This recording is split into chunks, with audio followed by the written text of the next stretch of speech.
पूर्वजों की इच्छा, आशा, महत्वाकांक्षा, क्रोध, बैर, प्रतिशोध, यही सब आने वाली पीढ़ी की धरोहर बनते हैं।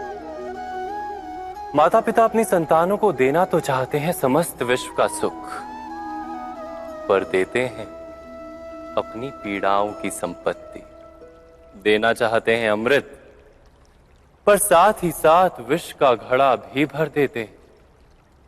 आप विचार कीजिए, जिस प्रकार मिट्टी खाने वाले बालक को बलपूर्वक मिट्टी खाने से रोकना पड़ता है, वैसे ही अपराधी को भी उसके अपराध करने से रोकना अनिवार्य है। वो दंड नहीं है युवराज, दया है। शाखाओं का महत्व अवश्य है, किंतु जड़ जितना नहीं। यदि किसी की पीड़ा को रोकने के लिए प्रण तोड़ना भी पड़े तो वो उचित है कि बड़े से बड़ा पर्वत भी छोटी सी नदी का मोह नहीं रखता। नदी को रोकने का प्रयत्न करने वाले पर्वत को टूटना पड़ता है। नदी पर अधिकार तो समुद्र का ही है। आप समुद्र की शक्ति की बात कर रहे हैं या पर्वत की निर्बलता की, वासुदेव? मैं नदी की नियति की बात कर रहा हूं अंगराज।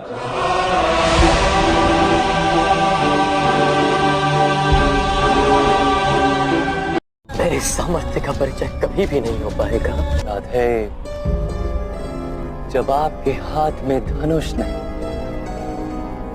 आपके रथ का पहिया भूमि में धंसा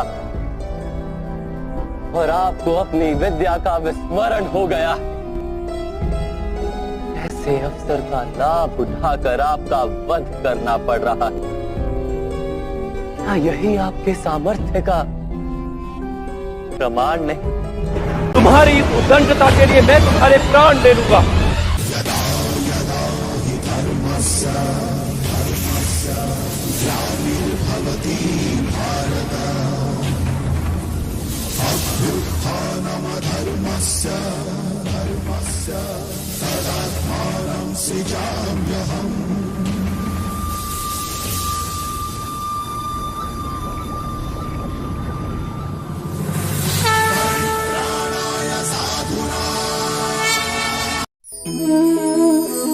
अपमान वो घाव है जो सम्मान को चकनाचूर करता है, और अपमान यदि नारी की अस्मिता का हो तो बात पहुंच जाती है कुरुक्षेत्र तक।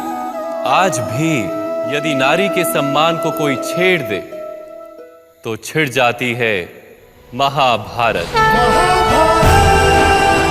तुम्हारा अधिकार तो केवल कर्म करने का है, फल तो ईश्वर के हाथ में। इसलिए ना कर्म से भागना उचित है और ना ही कर्म के फल की आशा रखना उचित है। मैं सिंहासन नहीं हूं अर्जुन, जिसका अधिकार दिया लिया जाए। वासुदेव कृष्ण नाम है मेरा। जो मुझ पर अपना अधिकार मान लेता है, मैं स्वयं पर उसका अधिकार मान लेता हूं।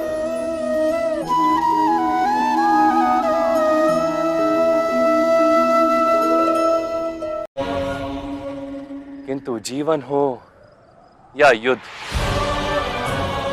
सफलता केवल 3 शस्त्रों से प्राप्त होती: धर्म, धैर्य और साहस। दूसरे सारे शस्त्र तो केवल साधन है।